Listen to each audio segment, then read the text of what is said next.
Yes, very good evening.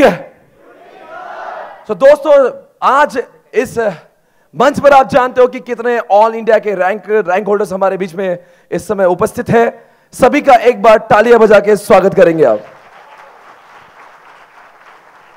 और इस समय मेरे साथ में स्टेज पे वो लोग मौजूद है जो आज आपको CFNL लॉ और ये लॉ सब्जेक्ट के ऊपर कैसे पढ़ना चाहिए, कौन सी लैंग्वेज का इस्तेमाल करना चाहिए, all this guys have studied CFNL law from me. ये वो लोग हैं जिनको लॉ पढ़ना समझता है, लॉ को लिखना समझता है। सो लेट्स अंडरस्टैंड कि लॉ में स्कोर कैसे किया जाए। सो एक बार फिर से डालिए इनके लिए, क्या बात।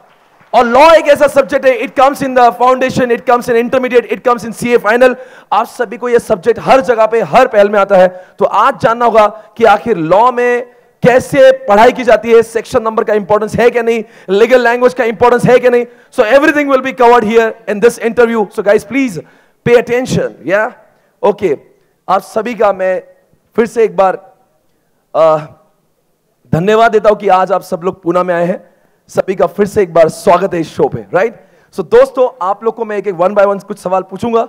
सबसे पहले सवाल आपसे पूछेंगे कि लॉ सब्जेक्ट जब हम लोग पढ़ते हैं तो क्या इसका लीगल लैंग्वेज इंपॉर्टेंट होता है क्या। I would like to ask, मेरा सवाल फिर से एक बार मैं दोहराना चाहूंगा कि जब हम लोग लॉ सब्जेक्ट पढ़ते हैं तो क्या जिस भाषा में बुक में लिखा होता है क्या उसी भाषा का प्रयोग करना चाहिए या फिर हम अपनी भाषा का इस्तेमाल। बेटा आप जरूर आगे आइए, please come here and please answer this question. जनता आपसे सच जानना चाहती है। आप जानते हो फाउंडेशन में, इंटर में, फाइनल में हर जगह पे लॉ मौजूद है। आप जवाब देंगे कि कितना लीगल लैंग्वेज मैटर करता है। आई डोंट थिंक कि जो भी जिसने इवन जो लीगल लॉ ड्राफ्ट किया है उसको भी याद होगा कि लॉ एक्चुअली उसमें लैंग्वेज क्या है। तो from exam point of view obviously किसी को एग्जाम में लॉ का लैंग्वेज याद नहीं नहीं रहेगा ऑब्वियसली। सो अगर आप सोच रहे हो कि आपको लॉ का लैंग्वेज याद करना है तो just don't go for it. आप जस्ट समझो लॉ कैसे जा रहा है, सेक्शन वाइज आप समझ सकते हो कि how sections are flowing, so that आपको एग्जाम में उसमें कॉन्फिडेंस बूस्टअप होता है। ऑब्वियसली अगर लीगल लैंग्वेज का बात करूं तो कोई टर्म्स होते हैं, बहुत ही छोटे छोटे टर्म्स जो कि आप पढ़ते पढ़ते आपको खुद को याद होते जाएंगे, तो वो आप एग्जाम में डालो, एग्जामिनर ऑब्वियसली उसके ऊपर आपको जज करके मार्क्स दे देगा। तो मतलब कहने का मतलब यही हुआ कि इतना जरूरी भी नहीं, याद हो जाता है तो ठीक बात है। हाँ, नहीं याद हो तो इट्स ओके, कोई दिक्कत वाली बात मतलब हमने अपने आप को एग्जामिनेशन में रोकना नहीं चाहिए ये समझ के कि मुझे लीगल लैंग्वेज नहीं आ रही, जैसा आ रहा है बट अंडरस्टैंडिंग होना जरूरी है, रट्टा मार नहीं होना चाहिए। अच्छा, थैंक यू सो मच यार। क्या नाम है आपका, जरा पब्लिक जानना चाहती है। Shubham Agarwal. Where are you from. I am from Mumbai. Mumbai, thank you so much. Yeah पाजी आपसे एक सवाल पूछेंगे, please come here on the stage. एक बार पाजी के लिए तालियां, क्या बात है। So brother. Yes sir. Bro. Yes sir. Yeah bro, okay. So आपको जवाब देना है भाई। लॉ आपने जब हमसे पढ़ा था तो आपको क्या लगता है कि जो क्लास में हम लोग रिवीजन लेते हैं उसका कितना फायदा आपको एग्जामिनेशन के दौरान हुआ। बिकॉज काफी लोग ऐसा समझते हैं कि क्लास के अंदर सिर्फ पढ़ाई, कॉन्सेप्ट समझना चाहिए, रिवीजन का इतना दरकार नहीं होता। क्या लगता है आपको उसका, how it was benefited to you. देखो बॉस, क्लास जहां मर्जी से कर लो, लेकिन अगर रिवीजन नहीं करोगे तो सब बेकार है।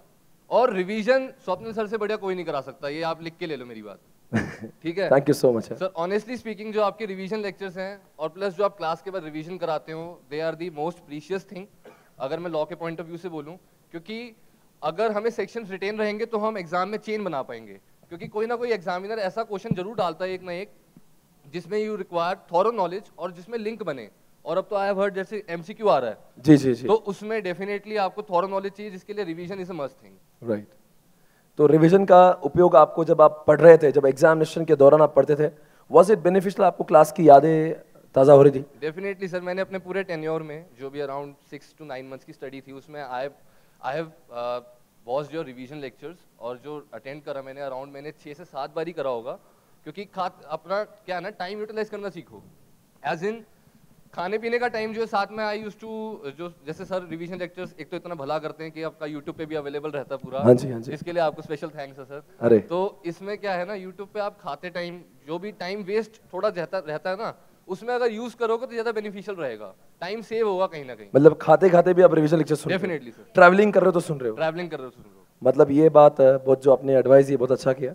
और एक सवाल आपसे सभी से पूछेंगे, आप सभी से भी पूछेंगे कि लॉ सब्जेक्ट में स्कोर करना, एग्जामिशन लाना वाकई में बहुत डिफिकल्ट होता है। क्या लगता है भाजी आपको, मतलब इट्स रियली डिफिकल्ट। लोग कहते हैं SFM में आराम से हो जाएगा, FM में हो जाएगा, अकाउंट्स में हो जाएगा, क्या सच में लॉ अगर कोर्स वाइज जाओगे, कंटेंट वाइज जाओगे, तो law is the smallest of all. सही है। क्योंकि इसमें कुछ ऐसा नहीं है, सिक्योरिटी लॉ है आपका। अब कभी कभी जैसे एग्जामिनर है, आप अगर उसने अगर आपको फेल करने तो पेनल्टी पूछेगा, जैसे पिछले अटेम्प्ट में पूछा उसने न्यू कोर्स में। हाँ जी पूछा, मैंडेटरी पेनल्टी पूछा। अब वो तो हमारे बस की है नहीं याद करना, लेकिन जितना हमारे से सेक्शन वगैरह हो सकता है, that would be the most beautiful thing. क्योंकि अगर आप उसको कोट करोगे ना बॉस, और जो प्रेजेंटेशन सर लिखवाते हैं हमें, जो प्रैक्टिस करवाते हैं, उसके एक तो 2 मॉक टेस्ट जरूर लिखो। अगर मॉक टेस्ट नहीं दोगे तो तुम्हें पता नहीं चलेगा कि तुम कहाँ सिली मिस्टेक्स कर जाओगे, क्वेश्चन आता हुआ गलत हो जाता है। तो what I did was I wrote 2 mock test, जिससे मुझे पता चला कि एक्चुअली कहाँ मैं गलत जा रहा हूँ। प्लस लॉ में अगर आपको हर एक क्वेश्चन को सेम प्रेजेंटेशन में करना है तो यू रिक्वायर टाइम, राइट, जिसकी वजह से आपको स्पीड थोड़ा अपना इंक्रीज करना पड़ेगा, that too with a decent. मतलब आपने 2 टेस्ट लिखी थी, राइट सर। आपने लॉ को 5-6 बार पढ़ा था? 5-6 बार पढ़ा था। तो इतने फास्ट आप रिवाइज कर पाते? यस, मतलब रिवाइज तो वो तो सर आपकी बदौलत ही है, अदरवाइज तो नहीं हो पाता। क्योंकि लॉ को थोड़ा हल्के में लेते हैं ग्रुप 1 में, काइंड ऑफ। एग्जैक्टली, इतनी इज्जत नहीं देते लोग उसको। क्योंकि एफआर के और जितना अमाउंट ऑफ टाइम लोग एसएफएम और अकाउंट्स को डिवोट करते हैं, ऑडिट और लॉ को उतना डिवोट नहीं किया जाता, फिर वो आखिरी महीने में टेंशन बढ़ जाती है। Yes sir. बट खैर, बहुत अच्छा लगा आपने जो एडवाइस करी है। Thank you so much. Thank you sir. Thank you. फिर से एक बार आपसे बात करेंगे। आप सभी लोगों से मेरी बात जा रही है इस समय, तो चलो एक सवाल और पूछेंगे आप सभी से कि जैसे कि बेटा आपसे सवाल है कि सेक्शन नंबर को कोट करना, क्या ये वाकई में बहुत इंपॉर्टेंट है? सेक्शन नंबर को याद करना, रट्टा मारना, do you really think so? और क्या आपने भी वो याद किए थे? मेरे को सर जो चार्ट बुक थी ना, उससे मैक्सिमम बेनिफिट हुआ था। माइक पास में।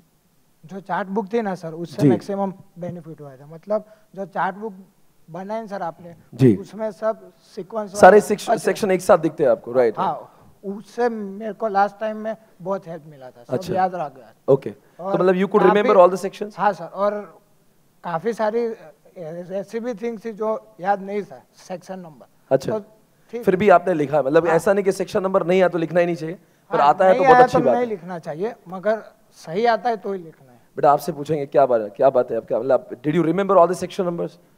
What was your case? मतलब क्या आपको लॉ के सेक्शन नंबर याद थे, आपने याद करने की कोशिश की थी, कैसा हुआ? सर जब मैंने आपकी वर्चुअल क्लासेस लगाई थी जी, तो जैसे आपका चलता था कि जो प्रीवियस डे पे आप सेक्शंस करवा देते थे, तो नेक्स्ट डे पे 10-15 मिनट्स आप जरूर उन सेक्शंस को रिवाइज करवाते थे। जी। तो अगर वो 10-15 मिनट्स अच्छे से सुन लो, कई लोग नहीं सुनते जो, तो डेफिनेटली वो बहुत हेल्प करते हैं हमें सेक्शन वाइज सब कुछ मेमोराइज करने के लिए। जी, तो क्या आप ऐसा था कि आप एग्जामिनेशन में जब लिख रही थी और आपने सेक्शन नंबर भी कोट किए? यस, मैंने जितने मैक्सिमम हो सकता था मुझे याद थे, जो मुझे 100% श्योर थे डेफिनेटली, तो वो मैंने लिखे। और लॉ का ओनली लॉ का सर ये केस था कि मुझे सेक्शंस, जैसे आपकी चार्ट बुक डेफिनेटली बहुत हेल्प करती है।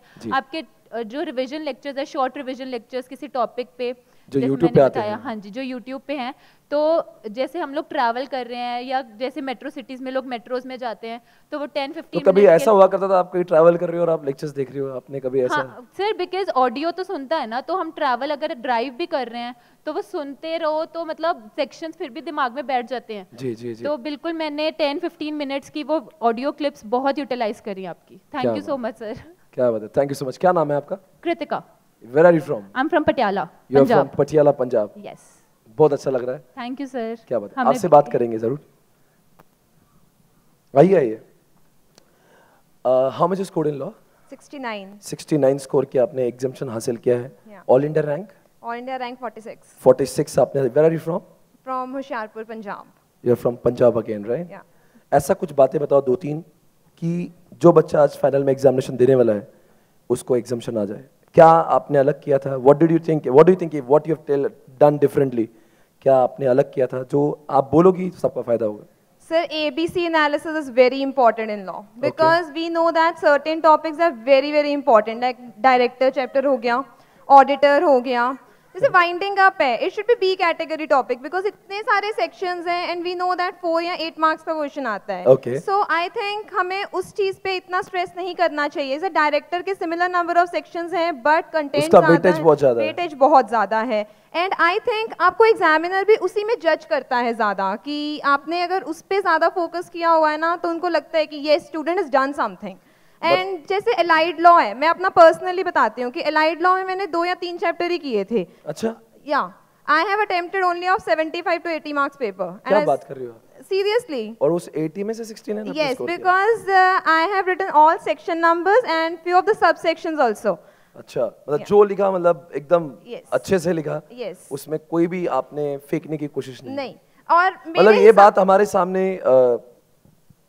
पेश हो रही कि 80 मार्क्स का लिए लिखकर भी हम लोग यू कैन स्कोर 69 और कभी-कभी ऐसा तो we are writing 100 marks not even able to get 30 marks. Sir यही मैं बताने लगी हूँ कि हम लोग परफेक्शन से नहीं लिखते हैं. हम लोग क्या करते हैं कि अपनी गप लगाना शुरू कर देते हैं. That is very wrong. मेरे हिसाब से अगर आपको आता है तभी आप लिखें. अगर आपको नहीं आता है attempt in the last. Starting में मत उसे अटेम्प्ट करना शुरू मतलब वो इंप्रेशन खराब ना करें. Yes, मतलब आपको बिल्कुल लगता सही है कि जो स्टार्टिंग में आप लिखती थी मतलब वो बहुत जोरों का आपने लिखा. Yes, मतलब बिल्कुल. एकदम Yes. उसमें कोई डाउट ही नहीं है. कोई डाउट नहीं होता था. क्या बात है. Thank you so much. बहुत अच्छा लगा आपसे बात करके. सेम है जी सर. जी बेटा आप आइए. So he is all India rank 10 right and he is from Kolkata.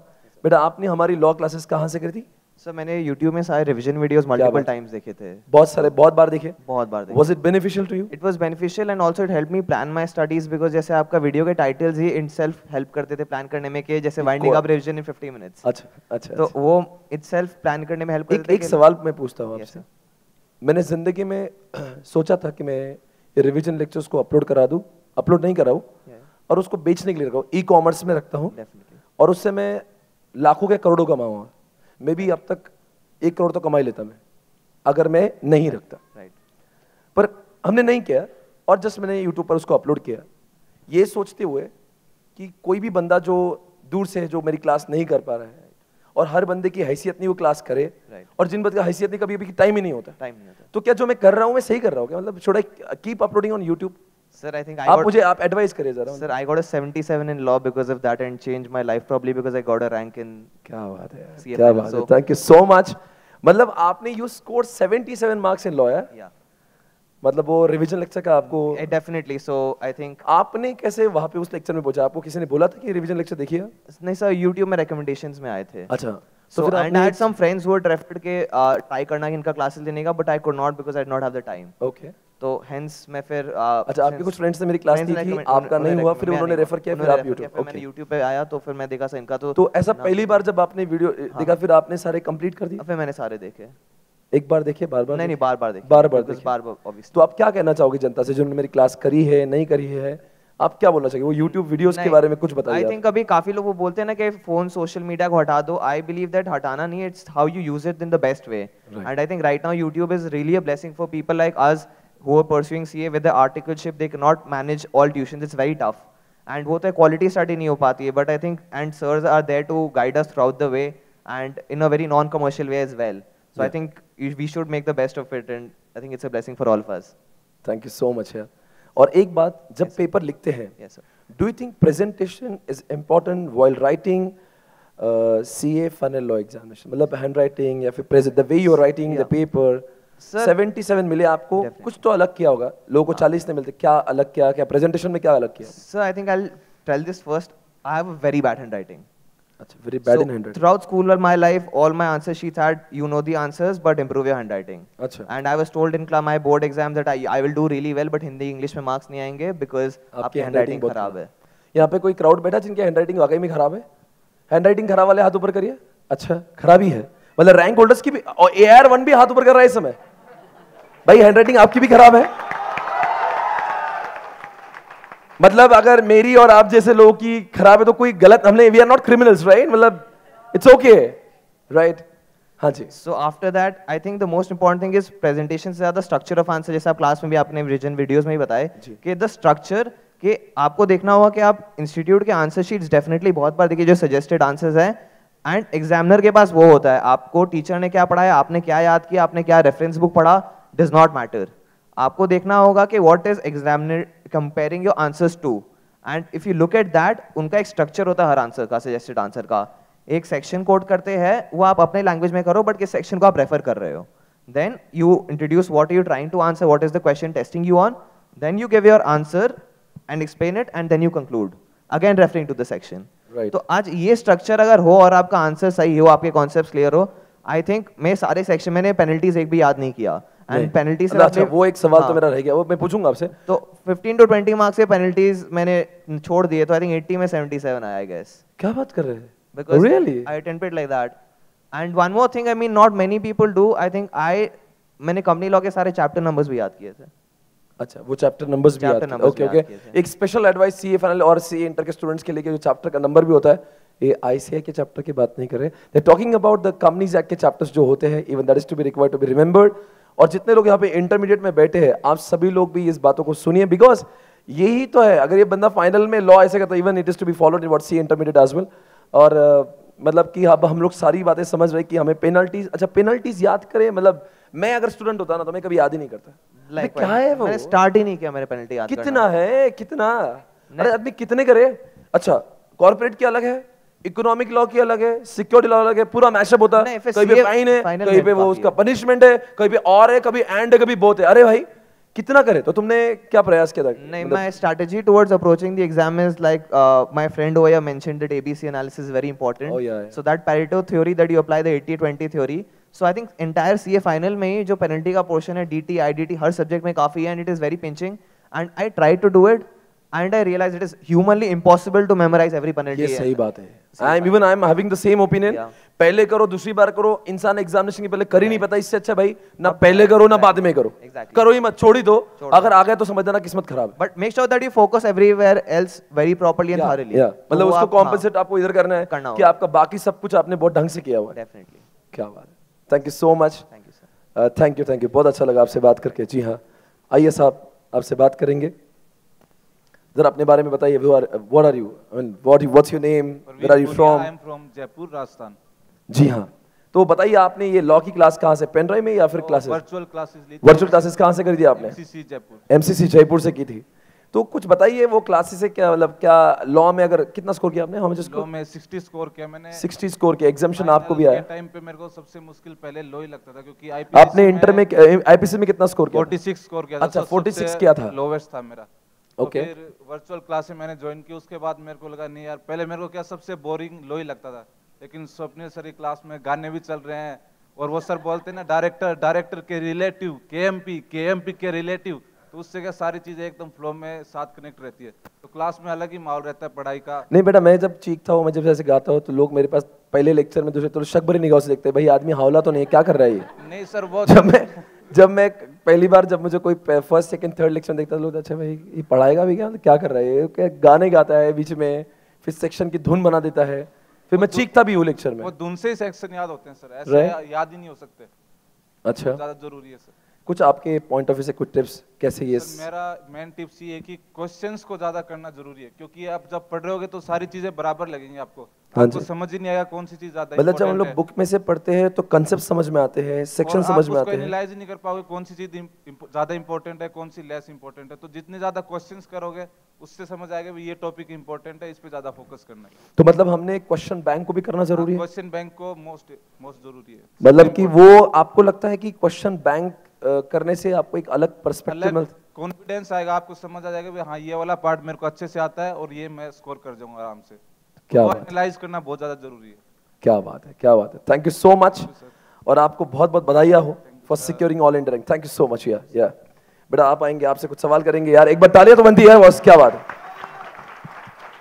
बेटा, ये सीए इंटरमीडिएट और सीए फाइनल के स्टूडेंट्स यहाँ पे मौजूद है, आपको जवाब देना है कि लॉ को कैसे पढ़ते हैं। मतलब कि पूरा एक दिन आपने लॉ को उठाया तो लॉ खत्म करेंगे, या रोज 1-2 घंटे करेंगे, मतलब कैसा स्ट्रैटेजी आपका रहा? एक्चुअली मैं प्रैक्टिकल के साथ साथ 4 घंटे या 5 घंटे लॉ करता था और थ्रू आउट द मंथ करता था। अच्छा, मतलब ऐसा नहीं कि एक दिन लेके छोड़ दिया? नहीं वैसा नहीं, बिकॉज उसके वजह से मेरे को, जैसा आपने एक बार बताया था कि रिवीजन बार बार होना चाहिए, मतलब एक बार 7 डेज पढ़ लिया और उसके बाद में 21 डेज नहीं पढ़ा और फिर से वो पढ़ने जाओगे तो आपको याद नहीं आएगा। तो मतलब आपने फिर क्या स्ट्रैटेजी बनाई? तो मैंने रेगुलर में जो 5 घंटे पढ़ता था, अगले दिन हाफ एन आवर वही पढ़ के फिर अगला पढ़ना शुरू करता था। आपने हमेशा एक कोशिश की कि हम लोग कंटिन्यूअसली पढ़ते रहे? यस सर, आपने एक बार कहा था कि 10 चीज एक बार पढ़ने से बेहतर है कि एक चीज 10 बार पढ़ो। उससे हेल्प ऐसी होती है कि जी, मतलब कॉन्सेप्ट सबको पता होता है बट वो रिमेम्बर करना बहुत डिफिकल्ट हो जाता है, इसलिए रिवीजन इज मस्ट। और आपकी जो रिवीजन लेक्चर्स थे, मतलब हम लोग मुंबई में जैसे हम लोग कोई ट्रैवल कर रहे हैं, लोकल में जा रहे हैं, ऑफिस जा रहे हैं, कहीं भी जा रहे हैं तो हम लोग वो रिवीजन लेक्चर सुनते सुनते जाएंगे, वो पैम्परिंग, वो हैमरिंग होगा तो उससे सेक्शन नंबर अपने आप लर्न हो जाएंगे। तो you used to listen to them many times. First attempt में मैंने सेक्शन नंबर कहीं पे एक भी कोट नहीं किया था, और सेकंड अटेम्प्ट में मैंने हर एक पॉसिबल क्वेश्चन में मतलब फर्स्ट अटेम्प्ट में फिर आपका स्कोर क्या हुआ? यस, मैं 35 मार्क्स था। अच्छा। और 5 मार्क्स की वजह से मेरा एग्रीगेट रह तो गया। आप इधर आइए, आपसे बात करेंगे। 35 स्कोर किया आपने फर्स्ट अटेम्प्ट में। Yes sir. सेकंड अटेम्प्ट में आपने कितना स्कोर किया? 65। तो क्या अलग किया आपने 35 से 65? मतलब एक बच्चे वो भी होते हैं जो 35 लेकर आते हैं, फिर बाद में 65 आपने किया। तो what changes you made in your studies? First of all section numbers पे मैंने ज्यादा फोकस किया। अच्छा। और सेकंड थिंग, एग्जाम में प्रेजेंटेशन बहुत मैटर किया मेरे केस में। ऐसा मेरा 35 वाले केस में आपका प्रेजेंटेशन उतना अच्छा नहीं था? अच्छा नहीं था। अच्छा। और फर्स्ट वाले में आपने सेक्शन नंबर भी कोट नहीं किया? एक भी सेक्शन नंबर मेरे को पता नहीं। सेकंड वाले में दोनों भी हुआ? Yes sir. प्रेजेंटेशन भी हुआ? यस। और सेक्शन भी हुआ? Yes sir. और मैंने एक स्ट्रैटेजी अपनाई थी कि इफ सपोज मेरे लास्ट 10 मिनट्स बचे हैं और मेरा 8 मार्क का क्वेश्चन बचा है या 4 मार्क का क्वेश्चन बचा है, इट्स बेटर कि मैं जो लिखा है 70, 75, 80 मार्क्स का जो भी, उसको प्रॉपर्ली प्रेजेंट करूं, उसको हाईलाइट करूं, बुलेट बेस्ट एडवाइस है आपने। Yes sir. मतलब instead of writing remaining 10-15 marks जो वैसे भी डिक्शन बिकॉज़ एनीवेज मेरे को 8 में से 2 मार्क मिलने वाले हैं, उससे बेटर है अगर I will improve the presentation in the, तो शायद हर जगह में मेरा हाफ या 0.25 मार्क्स बढ़ जाए तो मेरे लिए शायद वो ज्यादा बेनिफिशियल। वो हमने जब क्लासेस में डिस्कस किया था कि हम लोग जब लॉ लिखते हैं तो फैक्ट ऑफ द केस लिखते हैं, फिर हम लोग उसको रिलेवेंस लिखते हैं, एक्सप्लेनेशन लिखते हैं, कंक्लूजन, तो क्या ऐसे हम लोग लिखते गए आंसर्स? यस सर, डेफिनेटली वैसे ही लिखा था। और आपने एक इसका के लिए आपने एक वीडियो YouTube पे अपलोड किया था कि हाउ टू राइट पेपर। अच्छा। तो अच्छा। वो चीज भी देख के मतलब मेरे को आइडिया आई कि मैंने कैसे पेपर प्रेजेंट करना चाहिए। मतलब आपने वो जो चीज दिखाई थी उसके मैंने स्क्रीनशॉट्स लेके प्रिंट की थी। अच्छा। और पूरा उसको एनालाइज किया था और उसी ढंग से मैंने सब एग्जाम में क्वेश्चन। मैं तो जब YouTube पे लेक्चर डालता हूँ मैं मुझे समझता भी नहीं कि न जाने कौन कौन लोग देखते हैं उसको। मैं तो सिर्फ जो मेरे दिल में आता है जो अच्छी चीज़ है, पर मुझे नहीं पता था कि वो इतनी फायदेमंद साबित होती है। नो सर, वो बहुत बहुत बेनिफिशियल है। और जिसने आपकी क्लास ली हो या ना ली हो, बट वो बहुत रिकमेंडेड है और वो यूजफुल भी बहुत है, बिकॉज उससे सब कुछ लर्न होता है सर। और आपका जो एनर्जी होता है वो एनर्जी देख के हमको भी पढ़ने का एक मतलब मजबूर कर देते हो सर आप पढ़ाई करने में। ये आपके मतलब लेक्चर्स की एक खासियत है। Thank you so much. मतलब पूरे लॉ का पेन ड्राइव आपने पूरा कंप्लीट किया सारे लेक्चर्स? Yes sir, yes. मतलब आपको कभी उन्हें बहुत बोर नहीं किया? नहीं। मैं कभी ऐसा होता है कि पेन ड्राइव पढ़ते पढ़ते मतलब कभी लाइव तो ठीक है कि अब देखना ही नहीं चाहिए लेक्चर, बस हो गया, बोर मार रहा है? बाकी के केस में होता है, बट आपके केस में थोड़ा ट्विस्ट होता है। कभी कभी कोई मोदी जी की मिमिक्री होती है। मैं नौटंकी करता हूँ। हाँ जी, वैसा भी बोल सकते हैं। Thank you so much, helpful है sir. Thank you so much. एक बार ताली बजाओ, क्या बात। Thank you so much, thank you so much. या बेटा आप माइक लीजिए, आपसे कुछ सवाल करेंगे। क्या नाम आपका? गौरव जैन। गौरव जैन, बेटा कैसा महसूस कर रहे हैं आप? बहुत अच्छा। And you secured all India rank in CA final 47। कैसा महसूस कर रहे हो आज? Over the top of the world. या top of the world feel कर रहे हैं? एक्चुअली मैं और भी फेलिसिटेशन में गया हूँ। हाँ। लेकिन वहाँ पे जनरली ऑर्थोडॉक्स जो होती है कि एक ट्रेडिशनल तरीके का होता है। यहाँ पे जैसे हमें को सेलिब्रिटी जैसे ट्रीट किया जा रहा है। So we are feeling at the top of the world. या क्या ऐसे सारे रैंकर्स को आज ऐसा फील हो रहा है? कैसा महसूस कर रहे हैं आप आज? सर बहुत अच्छा, सेलिब्रिटी जैसी फीलिंग आ रही है। बिल्कुल। आपको कैसा लग रहा है? अमेजिंग सर, बहुत अच्छा लग रहा है। जी मैडम आपको? Wonderful sir. है। और इधर सारे लोग are you having a good time? अरे are you having a good time? Okay बेटा, कुछ ऐसी बातें आपको बताना है। आपने लॉ आपने क्या वर्चुअल में पेन ड्राइव में कैसे की थी? मैंने पेन ड्राइव क्लासेस ली थी एक्चुअली। मेरे पास टाइम ज़्यादा नहीं बचा था तो मैंने अगस्त में आपकी पेन ड्राइव क्लासेस ऑर्डर की। किसने आपको सजेस्ट किया है पेन ड्राइव क्लास लेने के लिए? मेरे फ्रेंड्स ने सजेस्ट किया था। अच्छा। सो मैंने आपकी रेगुलर क्लासेस ली थी लेकिन मैंने उसको फास्ट ट्रैक पे की थी। अच्छा। तो मैंने 15 डेज में आपकी सारी लेक्चर्स खत्म कर ली थी। मतलब समझा नहीं मैं 60 लेक्चर्स आपके 15 डेज में खत्म कर ली। वाह। या मतलब एक दिन में आप मेरे 4 शो देखा करते थे? 4 या 5 एक ही दिन में? या कमाल है इंसान है मैं तो। इधर ये मेरा छोटा बच्चा है। और आपको भी एक बात समझ में आ रही होगी, अगर आपको ऐसा लगा ना किसी सब्जेक्ट में, किस सब्जेक्ट में वाट लगी है, तो आप भी आपके फेवरेट फैकल्टी का पेन ड्राइव लेके उसके 5-5 शो देख के उस सब्जेक्ट को 10-15 दिन में खत्म कर सकते हैं। बिल्कुल। है ना? हाँ। कैसा महसूस होता था 5-5 शो आप एक साथ में हमारे देखते थे? कभी कभी एग्जॉशन फील होता था, लेकिन जो डर होता है एग्जाम्स का, हाँ हाँ, वो आपको कुछ भी करने के लिए। क्या बात है, बड़ा अच्छा लगा ये कुछ आपने, मैंने आज तक बहुत हटेले स्टूडेंट देखे पर आप कुछ अलग ही लेवल पे हो। मतलब मैंने सीए फाइनल के 60 लेक्चर को एक साथ में 15 दिन काबिल था। मतलब मेरा भी अचीवमेंट है, मतलब मैं इतना सड़ाता नहीं हूँ लेक्चर में। हाँ? अरे हाँ तो बोलो। थैंक यू सो मच बाबा, बहुत अच्छा लगा। एक आपकी ओर से एडवाइस, जो सीए फाइनल के बच्चे जो अभी मे अटेम्प्ट देंगे, कुछ महीने बचे एग्जामिनेशन के लिए, सिर्फ 2.5 महीने बचे, आखिरी के 2.5 महीने में क्या किया जाए? आई थिंक 2 महीने बचे क्या? मार्च और अप्रैल, बस 2 ही महीने बचे। क्या लगता है आपको? मैं कोई स्टडी टिप्स नहीं देना चाहूँगा, हाँ स्टडी टिप्स आपको बहुत मिलेगी। मैं बस इतना बोलना चाहूँगा कि लास्ट के 2 महीने में आपको डर बहुत लगेगा, तो आपको बोलेंगे डरा रहा है कि क्या? मैं डरा नहीं रहा हूँ, मैं हाँ आपको बता रहा हूँ। सो डरना, आपको लोग बोलेंगे कि डरना नहीं चाहिए, विदाउट डर के एग्जाम्स देना चाहिए, लेकिन मेरा मानना है कि डरना बहुत इंपॉर्टेंट है, बट ये बिलीव करना कि fear should not pull you back, it should put on your toes. मतलब आपको और मोटिवेट करना डर और चाहिए, आपको मोटिवेट डरना जरूरी है, या डरना जरूरी है। ऐसा लग रहा राम गोपाल वर्मा की आत्मा मेरे सामने आ रही है, डरना जरूरी है एंड ऑल दैट। बहुत सही लग रहा है, मतलब अच्छा है। एक बात आपसे पूछे, आपने क्लास की तो आपने 15 डेज में क्या चेंज पाया अपने आप में? मतलब कि यू फाउंड दैट क्या 15 डेज के पहले और 15 डेज के बाद में? मेरे पास टाइम की कमी थी, तो मैंने 15 डेज आपकी क्लासेस के साथ साथ ही पढ़ाई करी थी, तो मैंने टाइम उसमें सेव किया। तो मैं क्लासेस के साथ साथ ही सेल्फ स्टडी करता, तो मेरा 15 डेज में लॉ पूरा प्रिपेयर हो गया था, तो मैंने सेकेंड रिवीजन में बहुत हेल्प हुआ। ओके, तो it was beneficial, right? Thank you so much, thank you so much Baba, thank you so much यार। और हम लोग आज आदित्य ठाकरे को यहाँ पे बुलाना चाहेंगे। ठाकरे साहेब आमच्यामध्ये आज उपस्थित, एक बार ठाकरे साहेबांसाठी टाळ्या। He is Aditya Thackeray, rice. आइए साहब, कसं काय? निवांत निवांत, मजेत का तुम्ही? मजेत मजेत। कसं वाटतंय आज? खूप भारी वाटतंय। खूप भारी वाटतंय? हाँ? यस। तुम्ही टीका लावल्यानंतर जास्तच सुंदर दिसतात। हाँ? ठीक है, बोला कैसा आपको कुछ बोलना है आज की?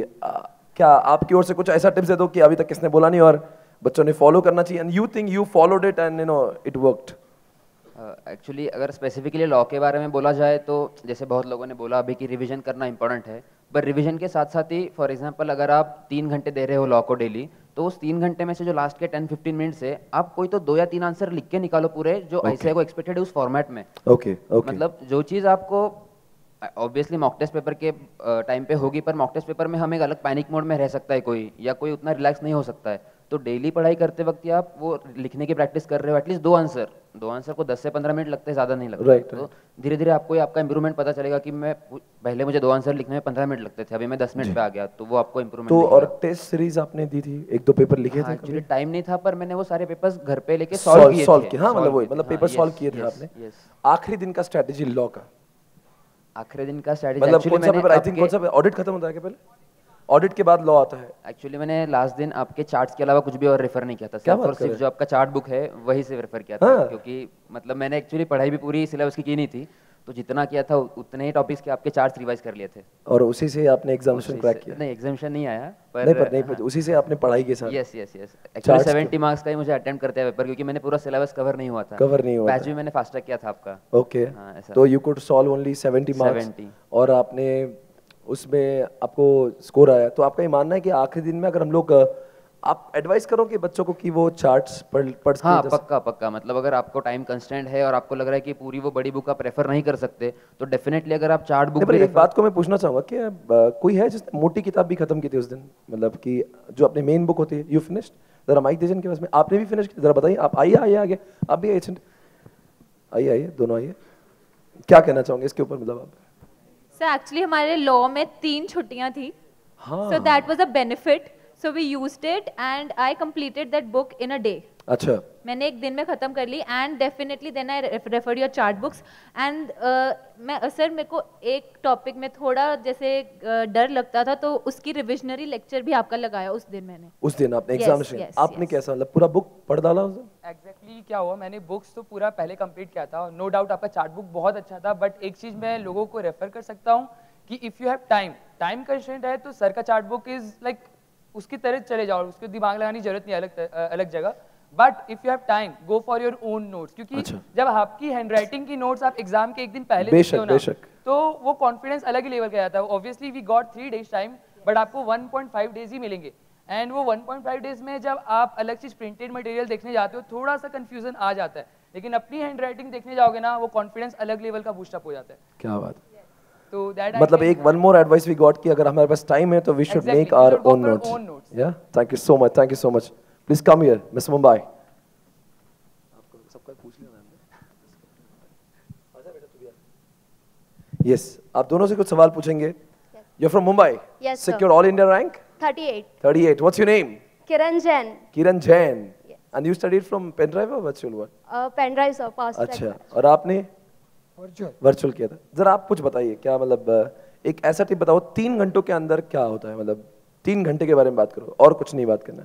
हाँ. क्या प्रेशर होता है, वो 15 मिनट में क्या करती हो आप?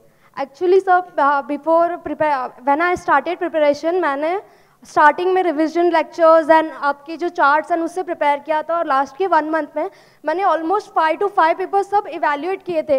लाइक 1 2 पेपर्स मैंने सॉल्व किया था, and each and every step I was evaluating where I am going wrong. मतलब कहीं पे भी मिस्टेक हो रही है तो ये मिस्टेक क्यों हो रही है, एंड अगर जो मिस्टेक होती है अगर आप उसको वापस चेक करते हो एंड वो चीज़ आपके दिमाग में रह जाएगी कि हाँ इसकी सही चीज़ ये है, और एग्जाम में अगर वही सेम चीज़ आती है तो वहाँ पे वो मिस्टेक नहीं होती है. 1-2 पेपर ऐसे ही लिख के सॉल्व किए थे, एंड 4-5 पेपर लाइक कौन सा सेक्शन होगा, इसका कंक्लूजन क्या होगा, तो उसका आंसर मैंने चेक किया था, तो उसके सब मुझे कॉन्फिडेंस भी आता था. And at the end of the exam मैंने समरी भी खुद की बनाई रखी थी. जैसे अपने लॉ में लिमिट्स होती है कि इंडिपेंडेंट डायरेक्टर के लिए कौन कौन से वो लिमिट्स एप्लीकेबल, तो मैंने ओन सेक्शन की एक तो पूरी समरी बनाई थी. सर का तो फ्लो लाइक सर पढ़ाते तो वो तो याद हो ही जाता है, एंड 1 टाइम मैंने कि मुझे याद हुआ कि नहीं, एटलीस्ट मैंने 1 टाइम उसको एक बार लिख लिया तो मुझे कॉन्फिडेंट भी आ गया कि हाँ मेरे को आता है.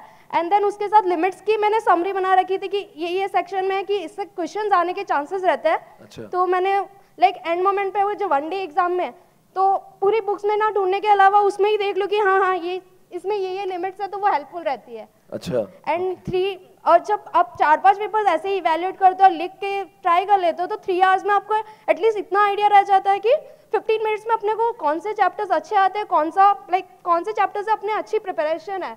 तो बेस्ट 7 क्वेश्चंस है, उसमें फर्स्ट कंपलसरी होता है, लास्ट 6 में ऑप्शंस रहता है. तो उसमें से मैंने सिलेक्ट कर लिया कि मुझे कौन सा अच्छा आ रहा है, और उससे मैंने स्टार्ट किया था कि ये क्वेश्चन मुझे अच्छे से आ रहा है, तो बेस्ट इसको पहले मैं प्रेजेंटेशन इसका करूंगी ताकि मुझे अच्छे मार्क्स इसमें से मिल जाए. अगर एटलीस्ट 15 to 20 मार्क्स नहीं भी आ रहा तो उसको लास्ट में लिखेंगे, ताकि अगर उसमें मार्क्स नहीं मिले बट अच्छा स्टार्टिंग वाले में अच्छे मार्क्स मिल जाए अपने को. Okay okay okay. एंड भाई साहब आपका 3 घंटे में क्या पेपर कंप्लीट किया था इस बार? हो गया था सर. मतलब यू कुड फिनिश एवरीथिंग. कितना एक आपने ऐसा घड़ी रखा था टेबल पर, आपने टाइम लगाया था कि यार खत्म होना? फिक्स मैंने नहीं किया था टाइम, मगर पर आपने स्पीड मेंटेन की थी. स्पीड पहले से स्पीड मेंटेन ही करनी है तो लास्ट तक हो ही जाता है. मतलब हो जाता है, मतलब राइट. कभी ऐसा नहीं होना चाहिए कि कुछ क्वेश्चन में बहुत टाइम लग गया, ऐसा नहीं. हर क्वेश्चन में आपने अगर सोचने में कोई होता है क्वेश्चन ट्रिकी तो टाइम लग भी जाता है, मगर पैनिक नहीं होना है. पैनिक नहीं होना, उसमें शांति से लिखना है. अगर 90 मार्क्स का भी लिखते हैं ना तो भी अच्छा, तभी अच्छा है. ऐसा नहीं होना चाहिए कि 100 ही लिखना है. का लिखना ऐसा होना ही नहीं चाहिए. क्या बात है, क्या बात है. Thank you so much guys, thank you so much for spending your lovely time here. एक बार सभी के लिए तालियां बजा दो. क्या बात है. Thank you so much, thank you so much. और एक बार सभी लोग आ जाइए यहाँ पे. Thank you so much everybody. एक बार जोरदार तालियां सभी सीए फाइनल लॉ के स्टूडेंट के लिए. Thank you so much, thank you guys. बहुत अच्छा लगा ये इंटरव्यू. बहुत लोग देखेंगे जिनको सीए फाइनल का एग्जामिनेशन दे रहे हैं, और सभी को बेशक इसमें से बहुत सारी चीजें समझ में आएंगी. Thank you for spending lovely time. Thank you so much, thank you so much.